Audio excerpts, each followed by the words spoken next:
The Zephyrian Council had seen many species rise and fall across the galaxy, but none quite like the humans. Admiral Kethvar watched the holographic display with growing unease as the incident report from Kepler 442b materialized before him. His 4 eyes blinked in sequence, a sign of deep contemplation among his kind. "Play the recording again," he commanded, his translator converting his clicks and whistles into standard galactic. The scene unfolded once more. A dense forest on the human colony world, where massive predators called Cougars stalked through the undergrowth. These apex hunters, standing nearly 2 meters at the shoulder with retractable claws that could slice through reinforced steel, had been the bane of every previous colonization attempt. 3 separate alien civilizations had abandoned the planet after losing too many settlers to these relentless killers. But humans, as always, were different. The recording showed a female cougar, specimen designation Panthera rex keplerian, in obvious distress. Her massive form paced frantically through the forest, her deep growls echoing off the canyon walls. Her cubs, 3 juveniles each the size of a human adult, had vanished from their den during the night. Captain Elena Vasquez of the Colonial survey team had been conducting her routine patrol when she encountered the distraught mother. Any sane being would have immediately retreated or called for military backup. The Cougars of Kepler 442b had evolved in higher gravity, making them stronger and more aggressive than any Earth feline. Their bite force could crush spaceship hull plating. Instead, Vasquez had done something that defied all known xenobiological protocols. She had approached the creature.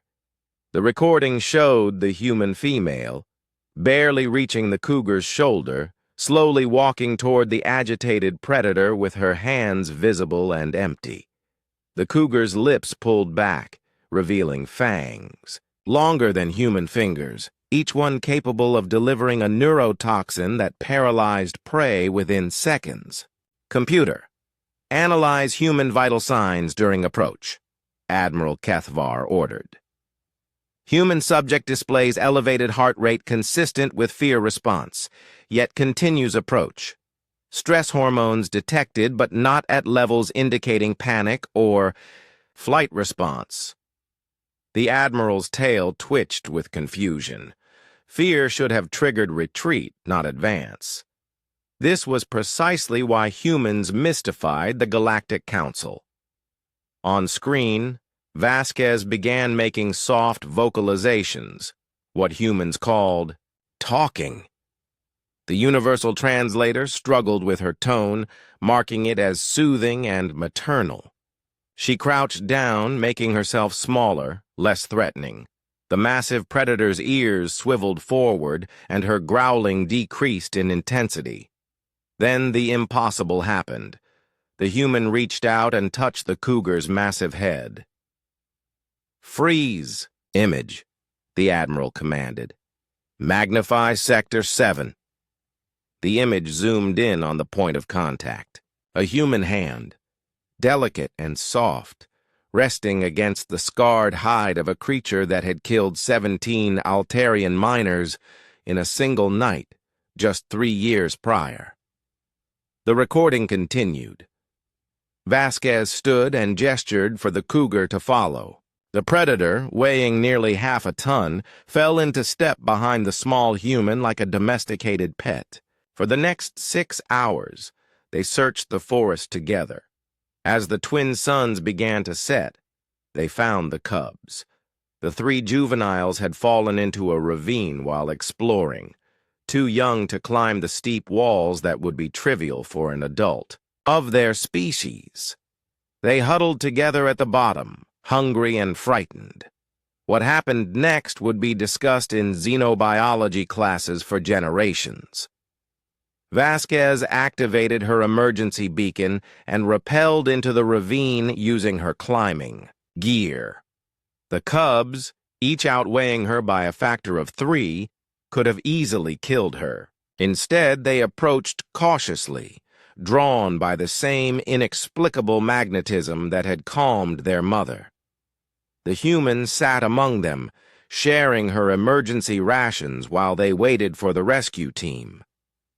When the Colonial Emergency Response Unit arrived with heavy lifting equipment, they found a scene that challenged everything they knew about predator-prey relationships. Vasquez was asleep against the ravine wall. The 3 cougar cubs were curled around her, using the human as a living pillow. Their mother stood guard above, having remained at the ravine's edge throughout the night. Dr. Marcus Webb, the colony's chief xenobiologist, had insisted on studying the phenomenon.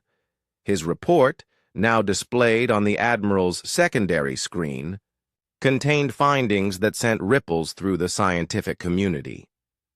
Human biochemistry produces trace pheromones that trigger protective instincts in Keplerian predators, the report read. The same compounds that indicate vulnerability in humans paradoxically inspire guardianship behaviors in local fauna. This represents a previously unknown form of interspecies communication. But Admiral Kethvar knew there was more to it than chemistry.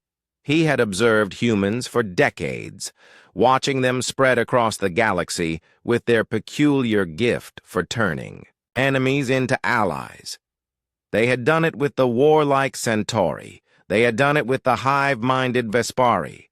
Now they were doing it with literal apex predators. The recording showed the rescue operation's conclusion.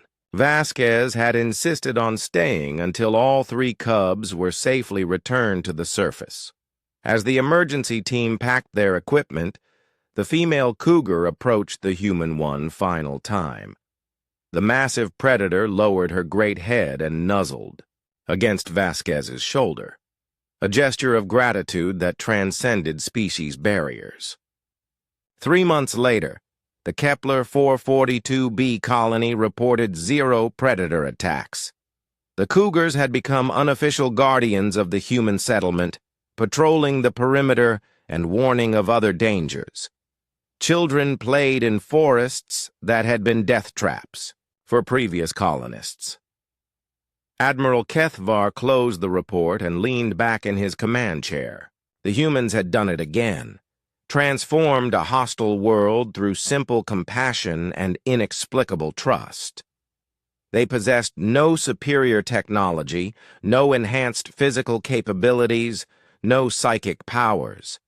They had something far more powerful: the ability to see potential friends where everyone else saw only enemies. As he transmitted his recommendation to expand human colony permissions to 17 additional worlds previously deemed unsuitable for settlement, the Admiral reflected on the galaxy's greatest mystery.